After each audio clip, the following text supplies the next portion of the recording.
आज मी घरी होते त्याच्यामुळे मी आज थोडीशी लेटच उठली आणि उठल्या चहा घेतला बनवायसाठी. चहा बनवून झाल्याच्या नंतर पिऊन घेतला आणि इकडे पानं उठल्याबरोबर या पोरी लागल्या खेळासाठी.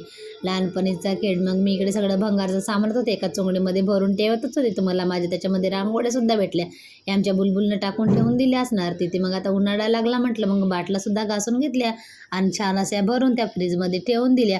आणि इकडे माझे पिल्लेसुद्धा उपवाशी होते म्हणून त्यांना थोडंसं चारा पाणी खाऊ घातला. आणि थोडेसे 2-3 भांडे राहिले होते तर पाहा माझी बुलबुल घासत आहे. आता पोरी मोठ्या झाल्या, लवकरच समजदार पण झाल्या. हो, आजकालच्या पोरींना. मग इकडे गुंजनना औषधी घ्यायची होती, तिला औषधी दिली आणि तिचं तोंडसुद्धा आलेलं होतं. मग त्याच्यामुळे तिच्यासाठी साबुदाणा भिजत घातला तर रात्री त्याची खीर बनवून दिली. आणि एकीला दिली तर दुसरीला पाहिजेच, आमच्या घरी असंच चालू राहते. मग दोघींसाठी सुद्धा वाटीमध्ये थंड करायला ठेवली. आणि दुपारी मी सगळ्या कपड्यांची घड्या वगैरे करून घेतल्या.